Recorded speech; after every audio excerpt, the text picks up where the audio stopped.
Assalamualaikum Milanisti, bagaimana kabarnya? Semoga baik-baik aja ya. Kunjungi website kita di maksimalmilan.blogspot.com. Jangan lupa subscribe dan nyalakan lonceng notifikasi untuk terus mendapatkan berita terbaru seputar AC Milan, khusus Milanisti. Paulo Scaroni menyatakan dia optimis tentang peluang Scudetto, tetapi tetap saja menegaskan bahwa empat besar adalah tujuan utama. Scaroni berbicara tentang urusan AC Milan selain masalah bisnis dan bahkan dia membahas tentang peluang klub meraih Scudetto. Berikut komentar sang presiden disampaikan melalui kelas CNBC. Ketika orang-orang berbicara dengan saya setelah akhir pertandingan dengan kemenangan susah payah melawan Torino, saya secara alami maju. Saya optimis dengan penuh harapan. Faktanya tetap sama, seperti yang saya katakan dan Allegri katakan bahwa kami memiliki satu tujuan, yaitu berada di Liga Champions tahun depan. Karena Milan harus selalu berada di Liga Champions. Kami adalah tim global, kami memiliki 400 juta penggemar di seluruh dunia. Kami harus berada di panggung sepak bola dunia, yaitu Liga Champions. Dalam hal kepentingan, saya percaya bahwa memiliki pelatih yang berpengalaman dan kompeten yang telah memiliki banyak hal dan menyebarkan suasana ketenangan serta optimisme. Seperti yang Max Allegri adalah elemen kunci. Dan sama seperti saya menanamkan ketenangan dalam diri saya yakin dia juga menanamkan dalam tim dan semua staf. Ungkapnya.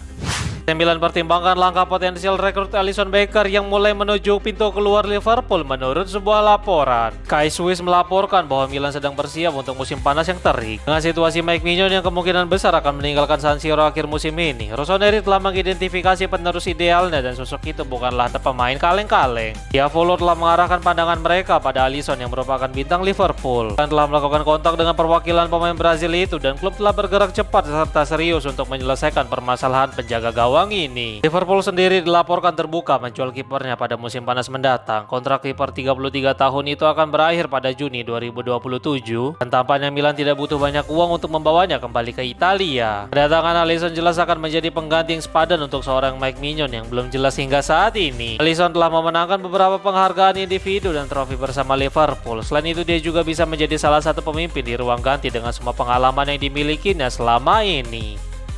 AC Milan dan Napoli bisa melakukan pertukaran pemain pada jendela musim dingin menurut sebuah laporan. Matteo Moretto berbicara di saluran YouTube milik Fabrizio Romano tentang kemungkinan pergerakan transfer Milan pada bulan Januari. Berikut komentar sang jurnalis. Milan sedang memantau sekitar dan mencoba mencari apakah ada striker yang dapat didatangkan untuk memperkuat skuad antara Juni dan Januari. Nama Luka telah berada di radar manajemen Milan dalam beberapa hari terakhir dan ada pembicaraan tentang kesepakatan pertukaran yang melibatkan Loftus-Cheek antara Napoli dan Milan. Pertama-tama, Lorenzo Luka dipinjamkan ke Napoli. Jadi pertukaran pinjaman hanya bisa terjadi jika Napoli membeli Luka dari Udinese pada bulan Januari. Kedua, Napoli cukup enggan memberikan striker produktif seperti Luka kepada pesaing langsung seperti Milan. Di sisi lain, harus dikatakan bahwa Loftus-Cheek dapat memainkan berbagai peran dan telah menemukan lebih banyak ruang dalam pertandingan terakhir. Massimiliano Allegri tentu menyukai Luka, tetapi saya dapat meyakinkan Anda bahwa ide transfer ini perlu dieksplorasi sepenuhnya. Milan memiliki 5 atau 6 penyerang di dalam daftar mereka, semuanya terkait dengan kemungkinan kepergian Santiago Gimenez. Ungkapnya.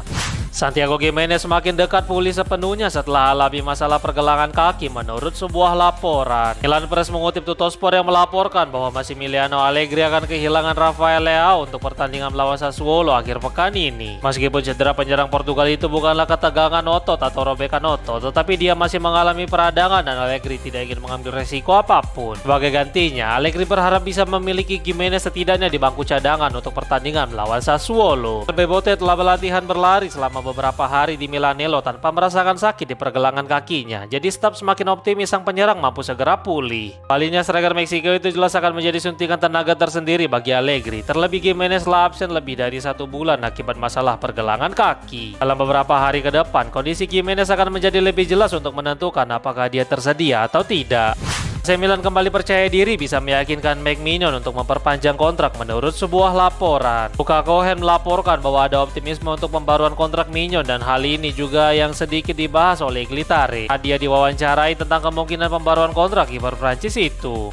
Sang jurnalis menambahkan bahwa tidak ada permintaan khusus terkait keuangan apapun dari pemain Prancis itu. Di tengah rumor yang mengatakan bahwa Maignan menginginkan kenaikan gaji hingga 8 juta euro bersih per musim untuk bersedia memperpanjang masa baktinya di San Siro. Laporan tersebut tidak menjelaskan lebih lanjut apa alasan yang membuat Maignan mulai terbuka untuk memperpanjang kontrak. Namun spekulasi mulai bermunculan dari peningkatan hasil di atas lapangan, kerjasamanya dengan Massimiliano Allegri, staf latih baru, atau mungkin dia mulai tertarik dengan proyek Rossoneri.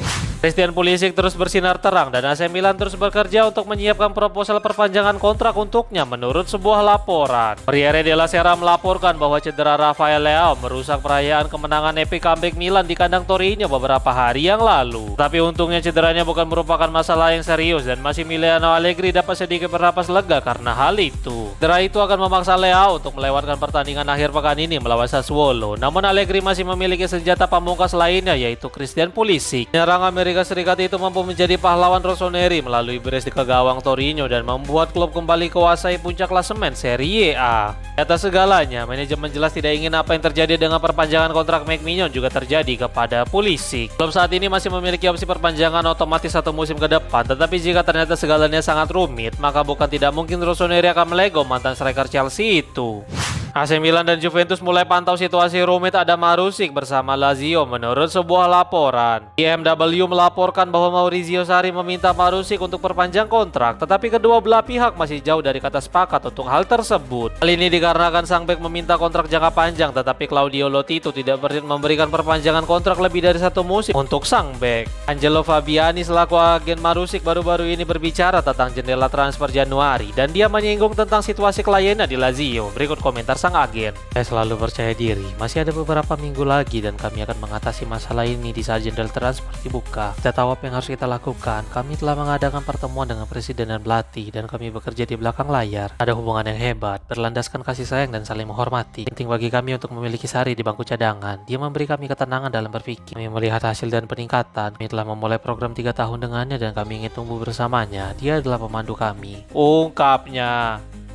Massimiliano Allegri dibuat terkejut setelah mengetahui biaya transfer Christopher Nkunku menurut sebuah laporan. Milan News mengutip Il Giornale yang melaporkan bahwa Allegri terkejut dengan biaya transfer sebesar 40 juta euro untuk Nkunku. Terlebih sang pelatih juga telah meminta striker nomor 9 selama berminggu-minggu sepanjang musim panas lalu kepada manajemen. Direktur olahraga AC Milan yaitu Iglitari juga dilaporkan tidak terkesan dengan penandatanganan yang dilakukan oleh Giorgio Furlani itu berkat hubungan baiknya dengan Chelsea. Nkunku adalah keinginan Furlani dan jelas hal ini bertentangan dengan keinginan dari direktur olahraga maupun pelatih kepala. Banyak hal ini dilakukan demi menjaga hubungan baik dengan The Blues. Allegri pun tampaknya tidak mampu membendung kebingungannya setelah melihat penampilan Nkunku di atas lapangan saat menghajar Lecce 2-0 beberapa pekan yang lalu. Berikut komentar sang pelatih setelah pertandingan tersebut. Saya tidak tahu bagaimana saya bisa menggunakannya. Dia pemain yang sangat berkualitas tinggi dan saya pikir kami bisa memiliki pemain yang sangat baik di lini depan. Dan yang penting adalah menemukan keseimbangan yang tepat, ungkapnya.